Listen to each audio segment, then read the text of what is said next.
शुभ सकाळ मंडळी. आज गणेश चतुर्थीच्या तुम्हा सर्वांना हार्दिक शुभेच्छा. काही दिवसांपूर्वी हे आपलं घराच्या समोरचं अंगण गणपती बाप्पांच्या मूर्त्यांनी खचाखच भरून गेलेलं होतं. हे अंगण प्लस ह्या साईडला आणि ह्या घराच्या समोरचं अंगण पूर्ण बाप्पांच्या मूर्तीने भरून गेलेलं होतं. आणि आता बघा पूर्ण सगळी जागा मोकळी. आपला लाडका बाप्पा आपल्या घरी आला त्या गोष्टीचा आनंद तर आहेच, पण कुठेतरी थोडंसं वाईट वाटतं आहे. कारण गेले 2 महिने सकाळी उठल्यापासून ते रात्री झोपेपर्यंत आमच्या अंगणातल्या गणपती बाप्पांच्या मूर्त्या डोळ्यासमोर होत्या आमच्या. हा सगळा अनुभव घेण्यासाठी पुढच्या वर्षाची वाट बघावी लागणार. नमस्कार, मी समीर कुंभार. गदार कोकणातली या चॅनलवर तुमचं पुन्हा एकदा एका नवीन व्हिडिओमध्ये मनपूर्वक स्वागत आहे. मंडळी, गणेश चतुर्थीच्या सर्वांना हार्दिक शुभेच्छा. आपला लाडका बाप्पा आपल्या घरी आला आहे. तर मंडळी, आमचा गणपती बाप्पांना आम्ही आसनावर नेऊन ठेवला आहे. अजून भटजी काका आले नाहीत, त्यामुळे पूजा झाली नाही. तोपर्यंत जे आमच्या वाडीतले गणपती जे आमच्या शाळेमध्ये आहेत ना, ते आम्ही त्यांच्या घरी बसवायला जातो आहे. म्हणजे आम्ही एकमेकांचे गणपती ठेवतो. पूर्ण जे वाडीतले गणपती बाप्पा आहेत ना, ते पूर्ण सगळे मातीचेच असतात आणि थोडे हेवी असतात. त्यामुळे एकमेकांचे आम्ही गणपती बाप्पा आसनावर ठेवायला जातो. ह्या दरम्यान जर भटजी काका आलेत तर मग पूजेचा व्हिडिओ बनवायला मिळणार नाही आहे. बघू आता कसं काय ते. अगोदर वाडीतले गणपती बाप्पा ठेवूया आणि मग नंतर घरी येऊन मी आमचा गणपती बाप्पा तुम्हाला दाखवतो आहे.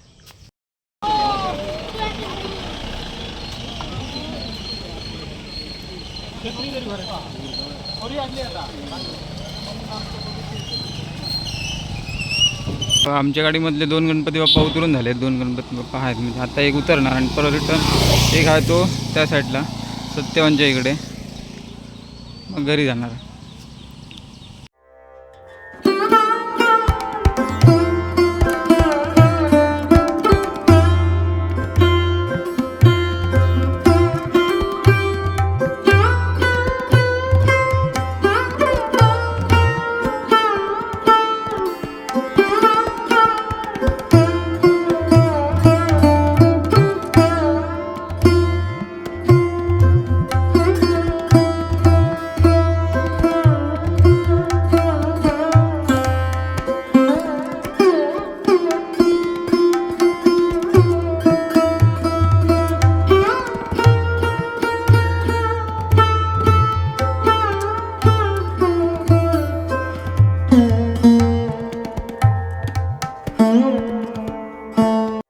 आमच्या वाडीतील उत्तम कुंभार या काकांची ही गणपती शाळा आहे. बाकीचे गणपती तर गेलेत, तर 2 मूर्त्या राहिल्यात. हा त्यांच्या घरचा गणपती बाप्पा आणि जुन्या घरातला गणपती बाप्पा. तर अगोदर जुन्या घरातला गणपती बाप्पा गाडीत भरून तो आसनावर ठेवूया, त्यानंतर मग इकडे येऊया.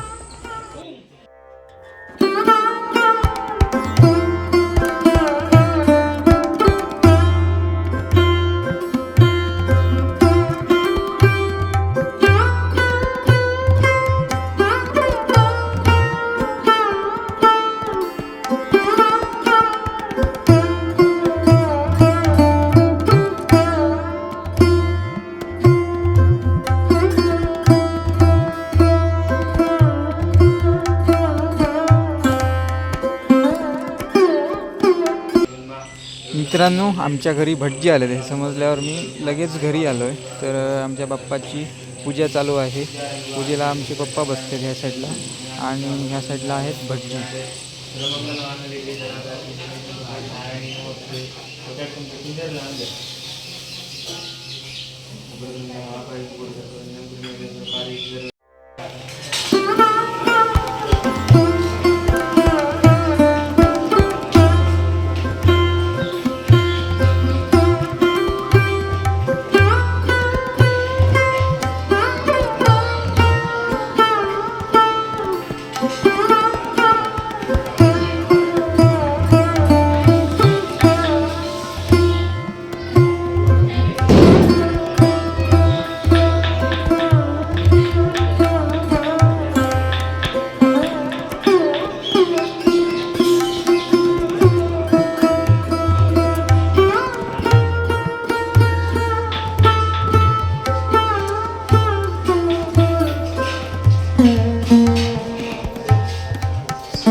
रात्रीचे 7:30 पावणे 8 वाजत आलेत. आता थोड्या वेळातच पूर्ण आमच्या वाडीतील सगळी मंडळी ती आमच्या मंदिरामध्ये जमणार आहे आरतीसाठी. गणेश चतुर्थीला पहिली आरती ही आमच्या मंदिरात होते आणि तिथे आरती झाल्यानंतर वाडीमध्ये बाकीच्या गणपतींना आरती केली जाते. मंदिरात जाऊया आरतीसाठी, तीर्थप्रसाद वगैरे घेऊया आणि त्यानंतर मग वाडीतील प्रत्येक गणपतीची आरती मी तुम्हाला दाखवतो आहे.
काल रात्री 11:15च्या दरम्यान आम्ही आमच्या वाडीतल्या शेवटच्या घरी म्हणजे शेवटच्या घरच्या गणपतीची आरती करून आम्ही घरी आलो. ह्या व्हिडिओचा एंड मी तेव्हाच केलेला, तशा पद्धतीने मी शूटसुद्धा केलेला. पण आता कसं नॉर्मली फ्रंट कॅमेऱ्याने शूट करतो आहे फेस दाखवण्यासाठी. तर रात्रीच्या वेळी कसं फ्रंट कॅमेऱ्याने व्यवस्थित शूट होत नाही, म्हणजे तेवढा चेहरा वगैरे दिसत नाही काळोख असल्या कारणाने. तर मी बॅक कॅमेराने फ्लॅश मारून ते शूट केलेलं. तो व्हिडिओ नीट आला नाही आहे, त्याच्यामुळे मी आत्ता ह्या व्हिडिओचा एंड करतो आहे. घराच्या बाहेर आलो आहे. पाठीमागे आमचं मंदिर आणि या साईडला आमचं आहे घर. म्हटलं ह्या व्हिडिओचा एंड इकडनं करूया. ह्या व्हिडिओमध्ये तुम्ही स्टार्टिंगला आमच्या गणपती शाळेतील गणपती घरी नेताना म्हणजे पूजनासाठी घरी नेताना बघितलात. त्यानंतर आमच्या घरच्या गणपती बाप्पाची पूजा बघितलात. त्यानंतर मग आमच्या वाडीतील सर्व गणपती बघितलात. आय होप व्हिडिओ तुम्हाला आवडला असेलच. आवडला तर लाईक करा, शेअर करा. तुम्हा आम्हा सर्वांना ह्या पुढचे दिवस आनंदाचे, सुखाचे, समृद्धीचे जावो ही गणपती चरणी प्रार्थना. आपला चॅनलसुद्धा लवकरात लवकर मोठा होऊ देत ही सुद्धा गणपती चरणी प्रार्थना आहे माझी. तर त्या दृष्टीने मी प्रयत्न करणार आहेच. कोकणातील वेगवेगळे व्हिडिओ तुमच्यापर्यंत पोचवण्याचं काम मी माझ्या परीने करणार आहे. कोकण दर्शन माझ्या पद्धतीने दाखवण्याचा प्रयत्न करणार. चॅनलवर जर तुम्ही नवीन असाल तर चॅनलला सबस्क्राईब करून ठेवा. बेल आयकॉनसुद्धा प्रेस करून ठेवा, जेणेकरून माझ्या नवीन व्हिडिओचं नोटिफिकेशन तुम्हाला मी व्हिडिओ टाकल्या तुम्हाला मिळून जाईल. सो भेटूया एका नवीन व्हिडिओमध्ये. तोपर्यंत ta ta, bye bye, take care, काळजी घ्यावा, स्वयं राहा.